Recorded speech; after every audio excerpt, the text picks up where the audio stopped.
નમસ્કાર, weather analysis સાથે હું છું આપનો દોસ્ત ભાવિક। રાજ્યની અંદર છેલ્લા 3 દિવસથી વરસાદે વિરામ લીધો છે, પણ આપણે એવું ન માની લેવું જોઈએ કે વરસાદ હવે ધીમો પડશે। બંગાળની ખાડીની અંદર બનેલી સિસ્ટમ વધુ સક્રિય થઈ છે, ડીપ ડિપ્રેશનમાં ફેરવાઈ અને હવે એ સિસ્ટમ જમીન પર આવી ગઈ છે। જમીન પર આવતા જ હવે લગાતાર તે ગુજરાત તરફ આગળ વધી રહી છે। મેં 2 દિવસથી અમે લગાતાર કહીએ છીએ કે જે સિસ્ટમ બની છે એ સિસ્ટમની અસર બંગાળની ખાડીથી લઈને અરબ સાગર સુધી થશે, એટલે કે અડધા ભારતના નકશા પર વરસાદી સિસ્ટમ સક્રિય થઈ જશે।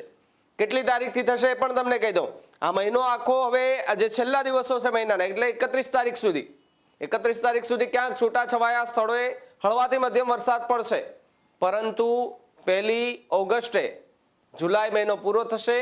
ઓગસ્ટ મહિનાની શરૂઆતમાં એક એવી સિસ્ટમ બનશે કે ત્યારે મેઘરાજા અનરાધાર વરસી શકે છે। જી હા, ક્યાંથી તમને જુઓ, પહેલા એ સિસ્ટમ અહીંયા બની હતી, ધીમે ધીમે કરતા હવે અહીંયા પહોંચી ચૂકી છે અને એ સિસ્ટમ ગુજરાત તરફ પણ આવી જશે। અહીંયા તમને જે દેખાઈ રહ્યું છે આ 30 તારીખના દ્રશ્યો છે। 30 તારીખે તમે જુઓ કે અહીંયા સુધી પહોંચી ગઈ આ સિસ્ટમ। હવે તમને 31 તારીખમાં સીધા લઈ જવા છે। 31 તારીખમાં એ સિસ્ટમની ક્યાં અસર થાય જુઓ તમે। 31 તારીખે દક્ષિણ ગુજરાતથી શરૂ થઈ મધ્ય ગુજરાતના કેટલાક ભાગોને આવરી લીધું છે। કેટલી આ 31 તારીખના દ્રશ્યો છે જુઓ તમને। 31 તારીખમાં તમને અડધાથી પૂર્ણા ભાગના ગુજરાતની અંદર તમને વાદળછાયું વાતાવરણ અહીંયા દેખાઈ રહ્યું છે, પણ આ દ્રશ્યો હવે જે છે તે હવે ફેરવાઈ જવાના છે, કારણ કે આ જે સિસ્ટમ છે વધુ મજબૂત બની અને આગળ વધવા જઈ રહી છે। 31 તારીખ પૂરી થશે એટલે કે 31 તારીખની રાતે અને 1 તારીખની વહેલી સવારે આખા ગુજરાતની અંદર મેઘ તાંડવ થવા જઈ રહ્યું છે। જ્યાં આ જે સિસ્ટમ છે એ સિસ્ટમ ક્યાં ક્યાં અસર કરશે એમની તમને પણ પહેલા માહિતી આપી દઉં। મધ્ય ગુજરાત, ઉત્તર ગુજરાત, દક્ષિણ ગુજરાત, સૌરાષ્ટ્રના કેટલાક ભાગ સુધી જો તમે આ નાની સિસ્ટમ ન ગણી લેતા, અહીંયા જો તમને આ જે સિસ્ટમ આખી દેખાય છે રાઉન્ડ, આ સિસ્ટમ ખૂબ મોટી બની રહી છે।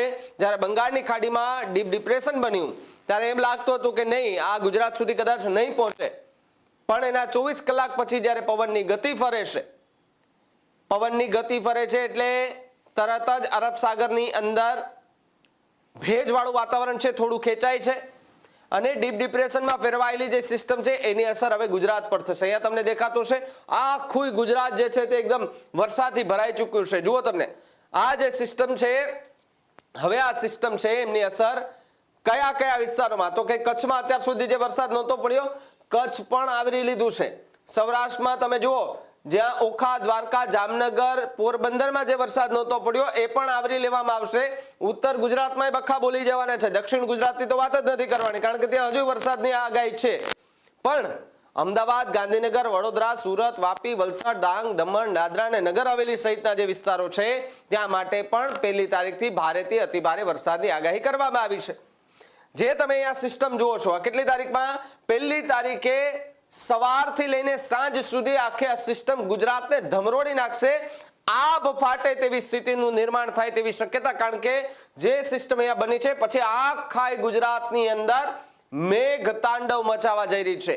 ધીમે ધીમે આગળ વધીએ એટલે આપણને ખબર પડે કે જે સિસ્ટમ બની છે એ ક્યારે વિખરાય છે। જુઓ તમે, લગભગ બપોરે 5 વાગ્યા પછી આ સિસ્ટમની અસર થોડી ઘણી ધીમી પડે, પણ અમદાવાદ અને ગાંધીનગરમાં ફરી એ જ સ્થિતિ સર્જાય તેવી આ સિસ્ટમ જે છે તે બનતી જોવા મળી રહી છે। 1 તારીખની સાંજે 8 થી 10 વાગ્યા આસપાસ પણ ભારે વરસાદ રહી શકે છે। જ્યારે 2 તારીખમાં આપણે પ્રવેશ કરીએ, બીજી તારીખે ફરી એકવાર એ સિસ્ટમની અસર તમે જુઓ મધ્ય ગુજરાતના કેટલાક ભાગોમાં જોવા મળશે। કચ્છની અંદર 2 તારીખે બખ્ખા બોલી જવાના છે। સૌરાષ્ટ્રના કેટલાક ભાગોમાં પણ વરસાદ ભૂકા કાઢી નાખવાનો છે।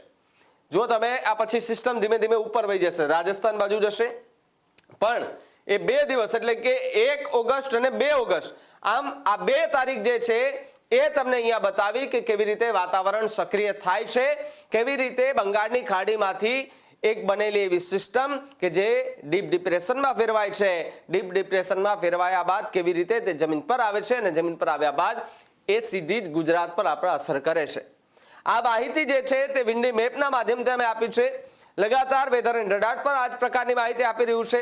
IIMD અમદાવાદ છે તેમના મેપમાં પણ આ જ પ્રકારનું જે છે તે દ્રશ્ય ક્યાંક બતાવવામાં આવ્યું છે, પણ દર 24 કલાકે વાતાવરણ ફંટાઈ જતું હોય છે, બદલાઈ જતું હોય છે, જેના કારણે આગાહી જે છે તે ક્યારેક થોડી ઘણી ખોટી સાચી પડી જતી હોય છે. પણ જે આ સિસ્ટમ બની છે એમનો જે માર્ગ જે છે એ અપ ટુ ડેટ આ જ રહેવાનો છે, તે પ્રકારની હાલ ચર્ચા થઈ રહી છે. તમારી આજુબાજુ કેવો વરસાદ છે, વાતાવરણ કેવું છે, અમારા ડિજિટલ પ્લેટફોર્મ પર જઈને ખાસ જણાવજો.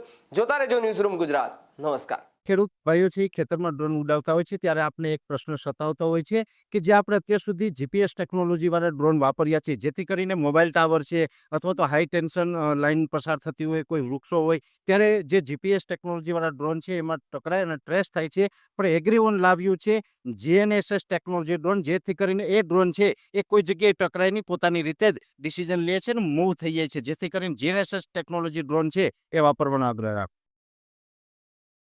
હજુ સુધી તમે અમારી ચેનલને સબસ્ક્રાઇબ નથી કરી તો અત્યારે જ ન્યૂઝરૂમ ગુજરાતને સબસ્ક્રાઇબ કરો, ફેસબુક અને ઇન્સ્ટાગ્રામ પર ફોલો કરો.